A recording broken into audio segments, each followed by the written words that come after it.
پاکستان مجھے یاد ہے امریکی سفیر کو روک دیا تھا خیر آباد کے پل پر، اور اس فوجی افسر سے امریکی سفیر نے کہا تھا، اس سفیر کا نام تو مجھے یاد نہیں ہے، آر یو اخترز بوائے، آپ کو یاد ہے؟ جی جی جی جی جی جی جی دیکھیے they were emotionally involved in this war because they knew کہ یہ پاکستان کی سالمیت کے لیے اور مسلمانوں کے لیے ایک بہت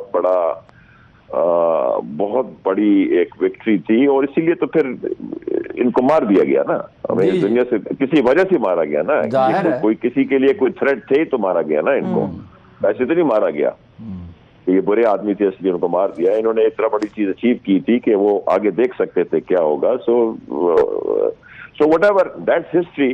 بٹ میں آپ کو یہ بتانا چاہتا تھا کہ ہماری اسٹرگل میں مجھے یہاں سیٹل ہونے یا کچھ کرنے کی ہم بھائیوں کو اسٹرگل میں اتنی پرابلم نہیں ہوئی جتنی اس چیز کی پرابلم ہوئی کہ ہر جگہ پہ جا کے وہ ہمارے والد کو انوالو کرتے تھے، ٹارگٹ کرتے تھے. نہیں آپ خود بھی تو ٹارگٹ ہو سکتے ہیں نا، آپ کی اسٹرگل کا تو اخبار نویسوں میں سے واحد عینی شاید میں ہی ہوں نا. جی یعنی میرا تو اس زمانے میں ہر روز آپ سے واسطہ پڑتا تھا. we are proud children of a great father and we are proud to be a general son and we will always like to be known as a general son and somebody who did great things for this country and for Muslims. اب لوگ جیسے کہا، but میں آپ کو ایک بات بتا دوں، جب ہم پالیٹکس میں آئے اور جب ہم نے اس ملک میں کانسٹیچوئنسی پالیٹکس کی تو یہ عوام جو ہے یہ اصل ریکگنیشن دیتی ہے. بالکل ٹھیک ہے، بہت شکریہ، تھینک یو سو مچ. ایک بریک کی طرف چلتے، بریک سے واپس آ کے یہیں سے کنٹینیو کریں گے، ہمارے ساتھ رہیے. Welcome back. سوئس سیکرٹس کے حوالے سے بات ہو رہی ہے. ہارون اختر صاحب نے بڑا قیمتی ٹائم ہمیں دیا اور بہت زیادہ ڈیٹیل میں انہوں نے چیزیں ہمارے ساتھ شیئر کی. ہارون اختر صاحب یا ان کے والد گرامی کے حوالے سے تو بات ہو گئی. ہارون صاحب، ایک اور بھی شخص ہے جن کا نام آ رہا ہے، زاہد علی اکبر صاحب. زاہد علی اکبر صاحب، ان کے حوالے سے ان کا تو وہ یہ ہے نا کہ وہ کروشیا سے بوسنیا جاتے ہوئے انہیں گرفتار کر لیا گیا تھا، انٹرپول نے کیا تھا، اور وہ چونکہ برطانوی سٹیزن شپ تھی تو برطانیوں نے بھیجا گیا. چنانچہ وہ حکومت پاکستان نیب کے ساتھ انہوں نے پلی بارگین کیا. 16 کروڑ روپے انہوں نے ادا کیا. 17.5 کروڑ کا کرپشن کا الزام تھا. مجھے سمجھ آئی نہیں ویسے کہ وہ تو رہے سیکٹری، اس کے جو اہم عہدوں پہ رہے، چودھری پریزیڈنٹ جو تھے بھٹو صاحب کے، چودھری فضل لائی، اچھا، یا وہ پنڈی کے کور کمانڈر رہے تھے اس حیثیت، یا وہ کرکٹ بورڈ کے چیئرمین رہے. تو اس حیثیت میں وہ کب تھے کہ اتنے پیسے بنا سکتے؟ مجھے سمجھ نہیں. بہرحال انہیں پلی بارگین کی، اس کا مطلب ہے کہ کسی معاملے میں اپنا قصور کا انہوں نے اعتراف کیا.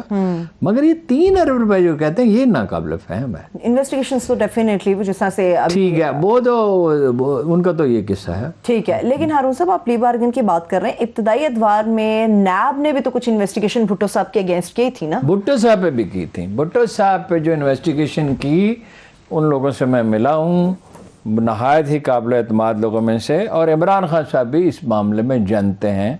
جو ہمارا سورس تھا وہ کیا تھا، تو وہ یہ تھا کہ ایک تو یہ الزام تھا کہ بشام میں زلزلہ آیا اور اس کی خبر اس طرح دنیا میں پھیلی کہ کوئی بہت بڑا زلزلہ ہے. اتنا بڑا نہیں تھا، زلزلہ تو تھا، نقصان تو ہوا تھا. سعودی عرب سے ایک چیک آیا، یہ الزام تھا. سعودی عرب سے ایک چیک آیا $1 بلین کا. شاہ چونکہ اس وقت شاہ فیصل تھے اور وہ بہت پاکستان کے معاملے میں حساس تھے، پرائم منسٹر آف پاکستان وہ کہا جاتا ہے. الزام یہ تھا کہ وہ انہوں نے جمع کرا دی سوئٹزرلینڈ میں.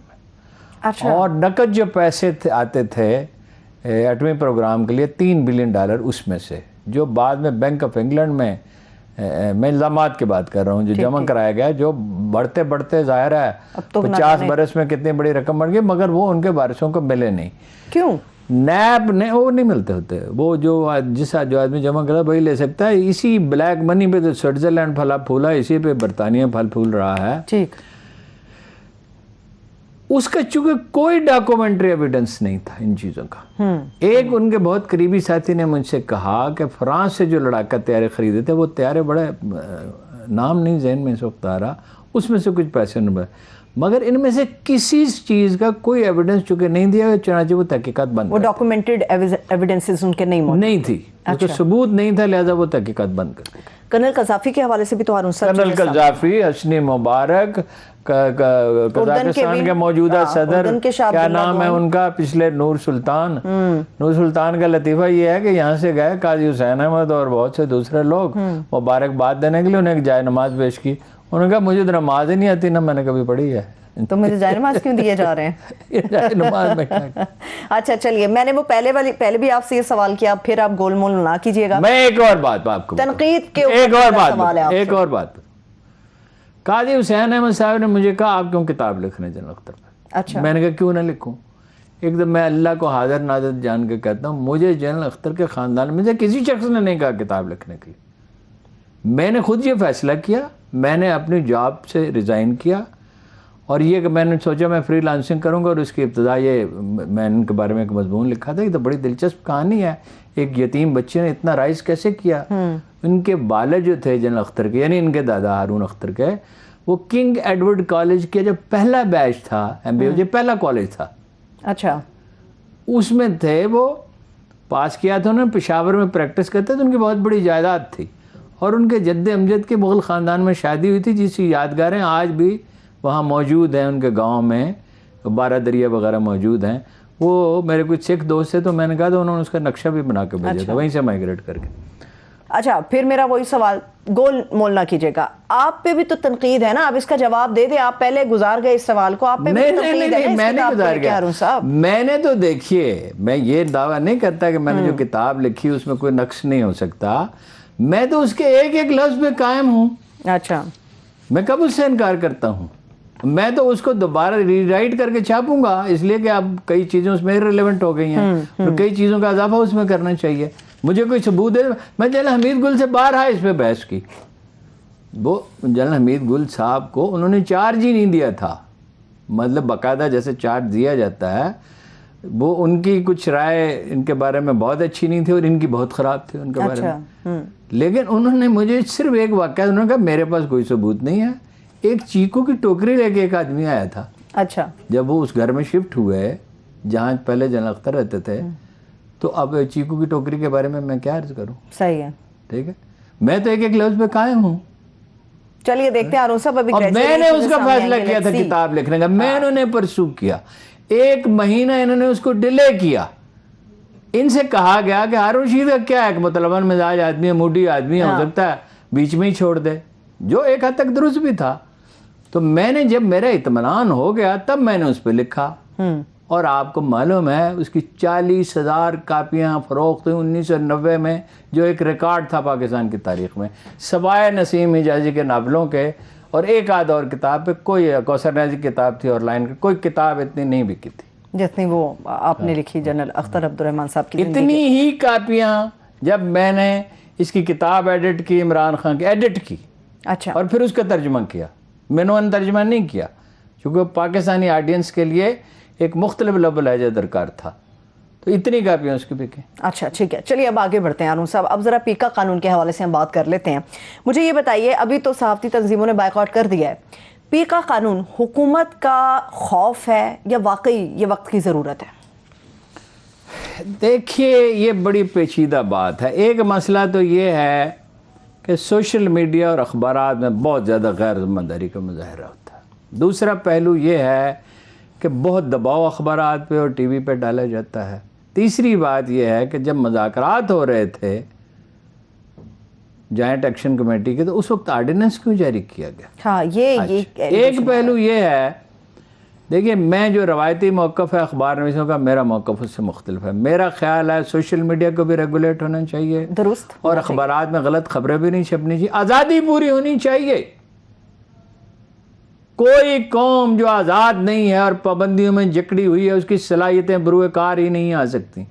لیکن یہ جو امریکہ سے ٹویٹ ہوتے ہیں, یعنی بیرون ملک لوگ بیٹھے ہوئے ہیں, ان کو ریگولرائز کون کرے گا؟ اچھا, یہاں کالا کوا ایک آدمی ہے, وہ کیا کہہ رہا ہے, وہ بڑی وہ سنسنی خیز اطلاع دے رہا ہے, ٹھیک ہے, باتیں ہوتی ہیں.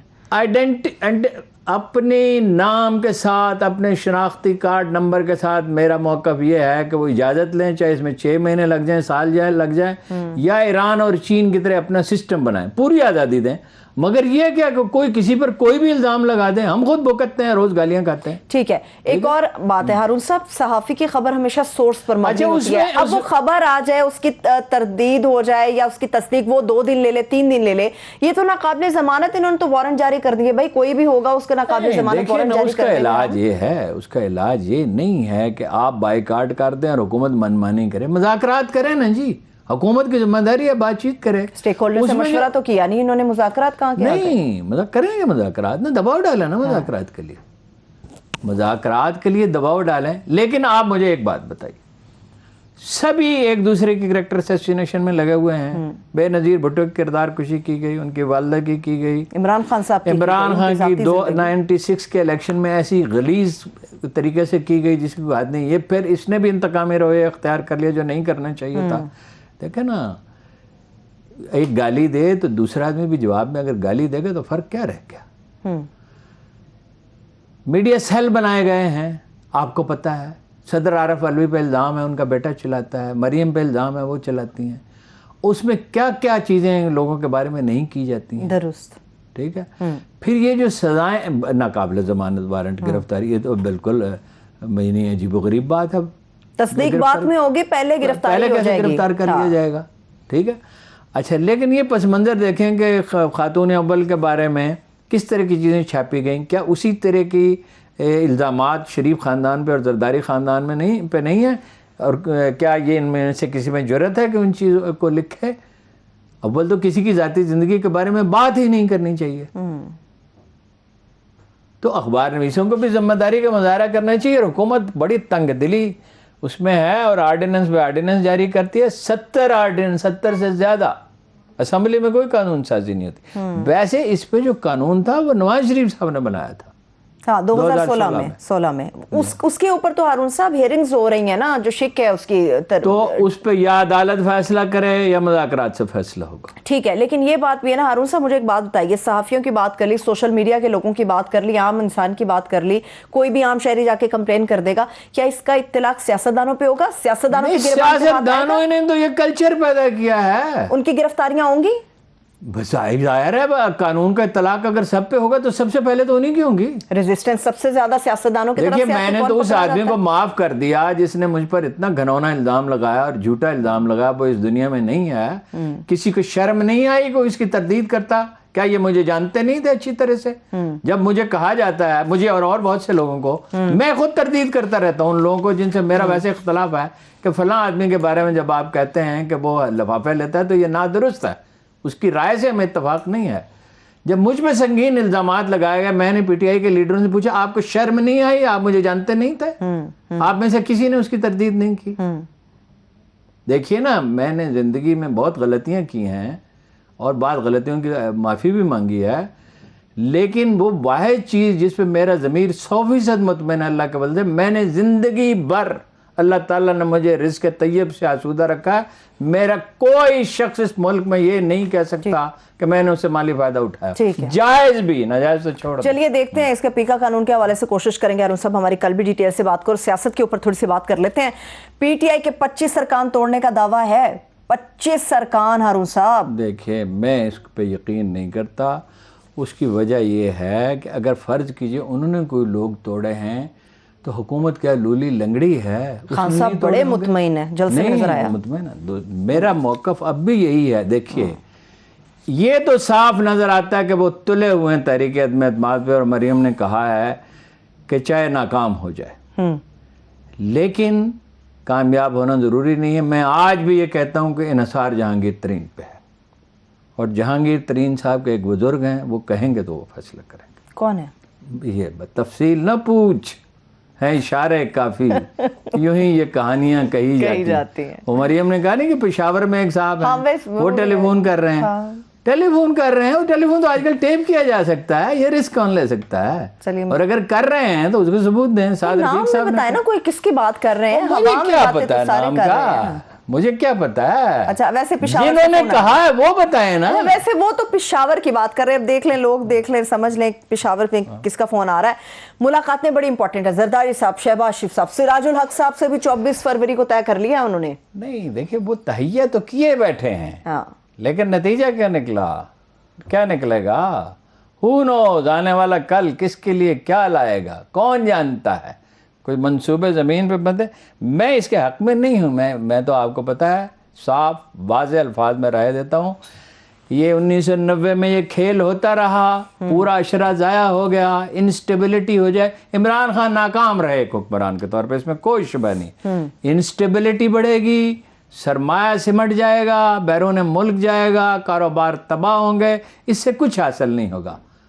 یہ جو اپنی مدت ہے وہ پوری کریں، اور الیکشن فیئر ہونے چاہیے. آج تک فیئر الیکشن نہیں ہے، اور اس میں جو جیتے وہ اپنا ٹھیک ہے وہ حکومت بنائے گا. یہ بتائیے ہارون صاحب، نوٹوں کی دیگیں کس کس نے کھولی ہیں؟ میرا نہیں خیال کہ کوئی رہے گا، سبھی نے کھولی ہوں گی، لیکن یہ کہ آغاز اس کا زرداری صاحب نے کیا تھا. ہماری معلومات کے مطابق نواز شریف صاحب نے بھی انویسٹمنٹ کی ہے، وکیلوں پہ بھی کی ہے، اوروں پہ بھی کی ہے، اور حکومت کون سی پارساؤں پہ مشتمل ہے کہ وہ نہیں کرے گی. آخری سوال میرا، شہباز شریف زرداری صاحب کی ملاقات کو رنگ لے کر آئے گی؟ اس وقت نواز شریف صاحب، شہباز شریف وزیر اعظم بننے کے لیے اتنے ڈسپریٹ ہیں جس کی کوئی حد نہیں ہے. زرداری صاحب بلاول کو بنانا چاہتے ہیں.